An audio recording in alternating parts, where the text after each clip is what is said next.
Welcome back to Question Period. Headed into tomorrow's high-stakes confidence vote in the House, MPs will be armed with new information. Parliament's fiscal watchdog has dug into the Prime Minister's first budget, and two major findings stand out. First, the PBO says it is unlikely that the government's stated fiscal anchor or declining deficit to GDP ratio will be respected. Second, the PBO maintains its view that the government's definition of capital investments is overly expansive. Jason Jacques is the interim parliamentary budget officer. Hi, Mr. Jacques. Good to welcome you back. Thank you very much for making the time. Yeah, thanks for the opportunity. I wanted to start off on the second point. What is it that you see as overly expansive, and how impactful is it that it is? From our perspective, we think that the definition the government's used around capital investments is overly expansive. And in particular, they've thrown some things in there, some categories of spending, which other jurisdictions in other countries would not typically include. Most notably, the inspiration, of course, for this framework comes from the United Kingdom. And in the case of the UK, it's a far narrower definition. And of course, the biggest risk with all of this is if you're not spending on productive capital investments, if you have an overly broad definition, then you're not going to get the investment impact and the growth in the economy that the government expects. What about fiscal anchors? That's what we spoke about the last time you were here. You were really tracking this very closely. They've obviously changed from what they promised to be the fiscal anchor, debt to GDP, and the platform to deficit to GDP. What do you see there? Certainly, in the case of the deficit to GDP, it should come as no surprise that I agree with not the new government, but the previous government that indicated that the debt to GDP ratio is the most important medium-term indicator of fiscal sustainability and essential for securing Canada's AAA credit rating. The government has cut that anchor. So that is no longer part of the suite of fiscal anchors the government is using. And it's certainly not our place to judge which fiscal anchors the government uses. At the same time, the way in which the government went about this was certainly not transparent. So we've had this fiscal anchor for over 30 years. Other jurisdictions look at the debt to GDP anchor and a declining level of debt to GDP as being the mainstay of fiscal anchors. It's something that the Liberal Party of Canada campaigned on in 2025 in April. It was in their platform. And without any discussion whatsoever, this fiscal anchor was eliminated. And what about if you did apply that calculation? Like, where do you see debt to GDP? Because you had identified that in the lead up to the budget as, you know, one of the primary things informing your position at the time, which was very controversial, that things were unsustainable fiscally, that we were looking over a fiscal cliff. So where is debt to GDP going, and why do you conclude in this that things are still sustainable? So in the case of debt to GDP, over the medium term and over the longer term, debt to GDP is effectively going to be flat. So we no longer have a declining debt to GDP ratio. Based upon our calculations, there's very limited margin for error based upon the government's fiscal agenda at this point. And of course, looking back, it's important to remember that this is very different than what we've seen over the past 30 years.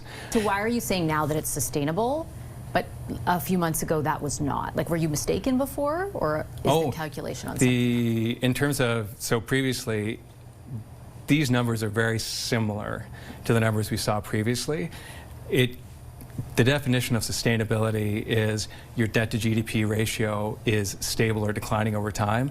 And that's not my definition. That's the government's definition. That's the definition from the International Monetary Fund. So based upon the widely accepted international definition, that was the case before. That continues to be the case now. So you still think the fiscal situation here is unsustainable?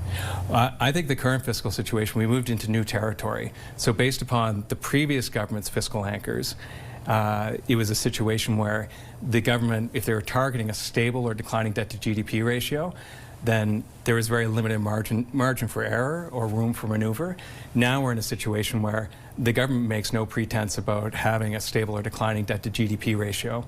We're in a new territory where it appears as if the government is making the argument that in comparison to other countries, we have room to spend. So because our debt levels are lower than some other countries, we can go out, we can borrow the money, and we can spend the money the next time that there's an economic shock, and if we need to.